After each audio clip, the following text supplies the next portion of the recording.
Welcome to How to Get Good Grades in College. My name is Jessica Heinen.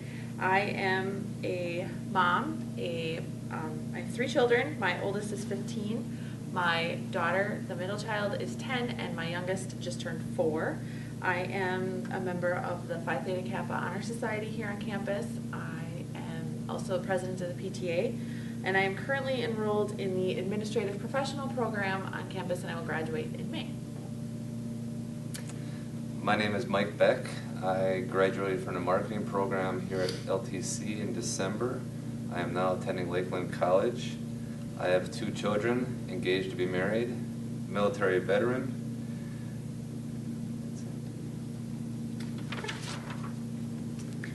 So some things you will need to be successful in college are as follows. The first thing is personal responsibility. Personal responsibility is a great deal of freedom and independence. No one monitors your progress while you're in school doing your homework. No one checks if you are going to class or doing your assignments. It is your responsibility to maintain your own progress in school. One of the other things that you need is time. For every hour that you're in class, you should expect to use at least 2 hours reading, studying, doing your homework, catching up. Some classes maybe more, some classes not as many. I think it depends more on your comfort level with the topics in your classes. The other thing you need is self-discipline, especially if you're going to take online classes. You have to be focused that you're going to do this and this is what you're going to do. Manage your time wisely, avoid distractions and procrastination.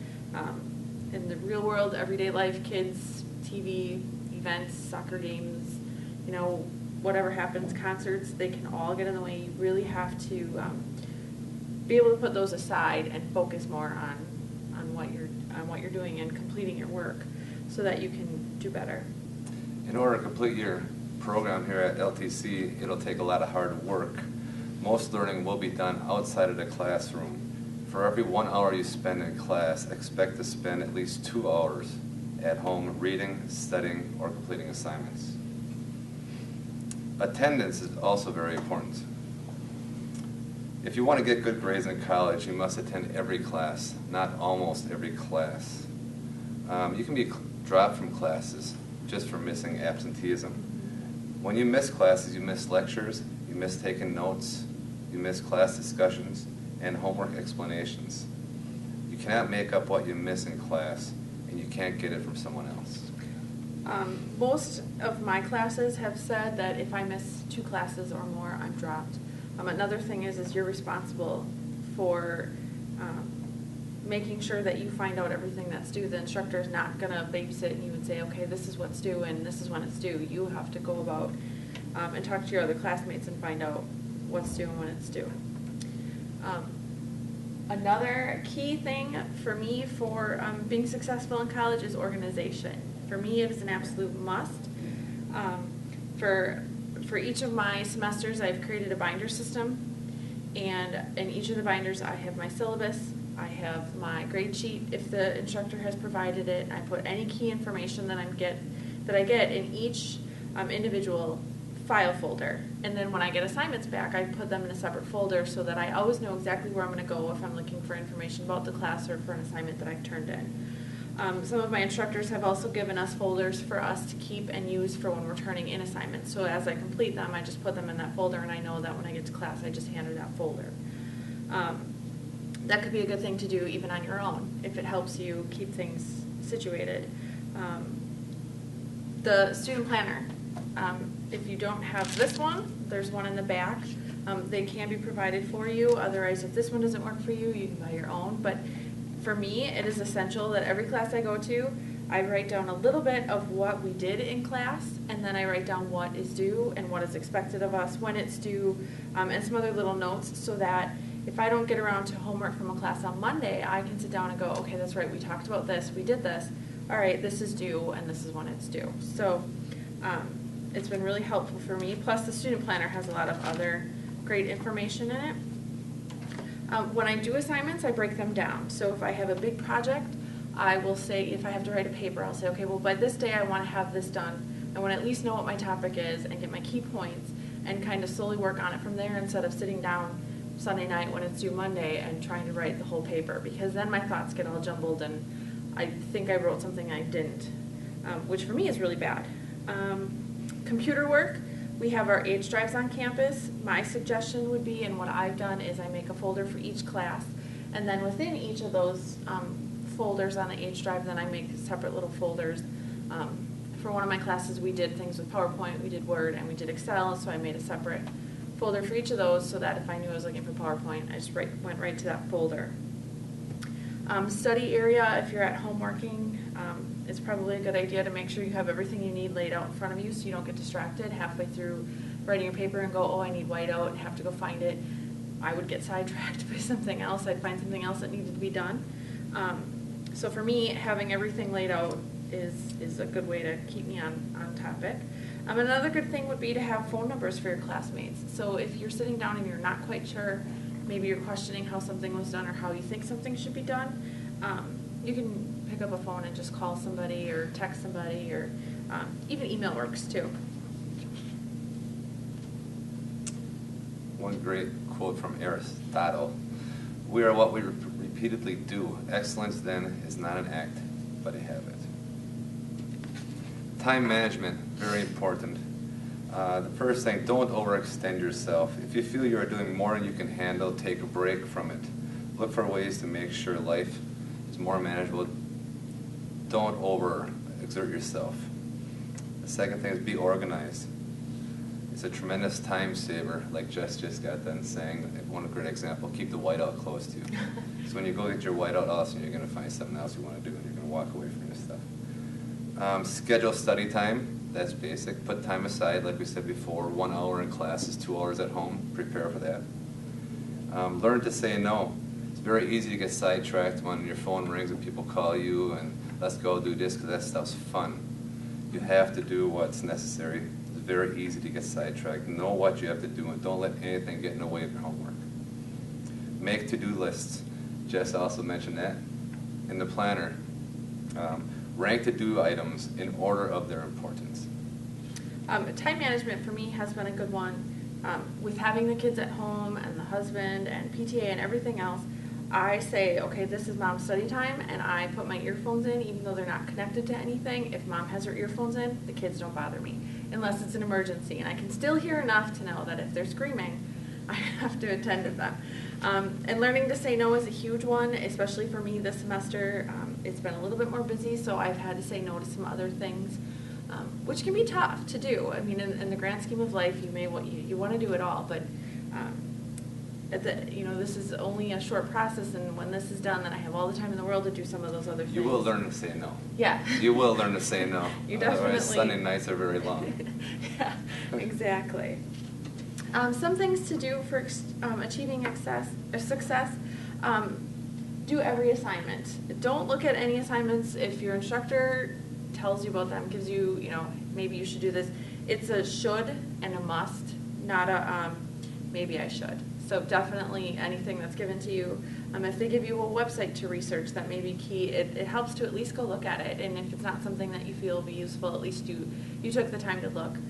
There's a website that I'll talk about later on that was given to me that was huge with helping me write papers. Learn how to adapt to different instructors. We'll talk a little bit about learning styles, but each instructor teaches something different. And we have, in my program, there was one instructor who is very much like me. She's detail-oriented, she's organized, she's on task, there's a due date, there's a project, there's very specifics. And then there was one who was more laid back and lenient and kind of, I didn't do so well with her because I need focus, I need driven, I need hands-on specific stuff. So what I had to do was, because I knew that, I overcompensated and I did things kind of on my own to help compensate for the fact that I wasn't getting that in class. And it helped, and I ended up getting a really good grade in the class. So knowing how different instructors are, it's also going to be good for when you get into the workplace, because all bosses are different, and not everybody's going to be the same or have the same work ethic. Be a good group member. There's a lot of group activities, at least in my program. I'm assuming in some of the other ones. So I think it's a better overall experience if you create a good rapport with your group members. Be on time. Being on time helps you get more relaxed. If you come in, you have time to set things out, you can talk to your friends, talk to your instructor if you have a question. It just kind of takes the anxiety off, oh, I'm running late, and this happened and that happened. It kind of gives you that calm down period. And you can get organized, which definitely helps. Participating makes the class more enjoyable, but it also shows your instructor that you know the material, or you at least are interested in the material. And then also contact your instructors. They're usually accessible in every syllabus I've ever gotten. It's had her office hours when she's there, that she's available via email, and pretty much the communication and how she preferred was laid out specifically for us. Sometimes they will give you home phone numbers or cell phone numbers. If that is the case, respect personal time. I had an instructor just recently tell us about a student who once called her at 11 o'clock at night and then was upset because she didn't get the conversation she wanted. Well, I mean, most people at 11 o'clock at night aren't in the talking mood. So if you do have that option, just respect that outside of here they have personal lives too. Note-taking in class. The one key element is be an active listener. Focus on what the speaker is saying. Pay attention. Take notes to help you pay attention while reading or listening to a lecture. This will avoid daydreaming.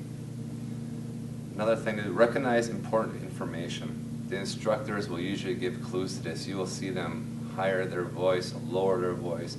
Sometimes they'll say, you need to remember this. Right. Those are the things you should probably be written down. Review notes as soon as possible. So when you get home and you go through your notes, if you let them sit, you're not going to know what they mean. Go home, go through your notes, clarify them so you actually know what your notes mean to yourself, because a lot of times you can't keep up.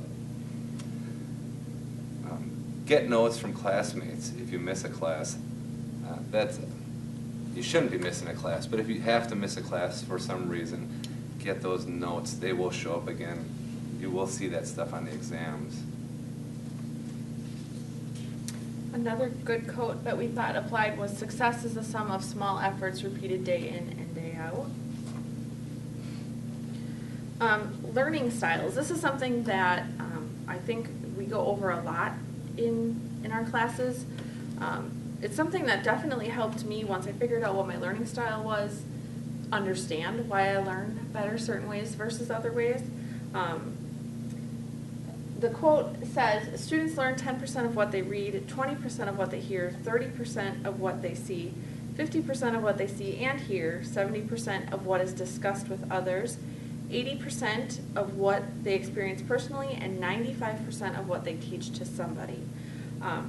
There's 3 different kinds of learning styles. There's visual. That is people who learn better by seeing things.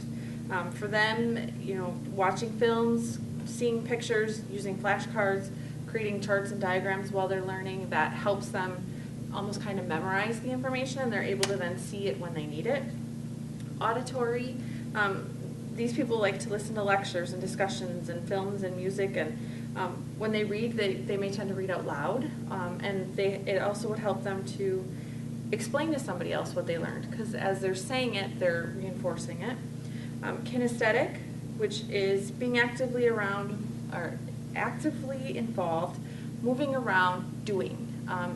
For a lot of people, if you're doing something with the computer, instead of showing me the computer or telling me what to do with it, let me do it. Let me walk through it with you. That would be a big thing for kinesthetic learning styles.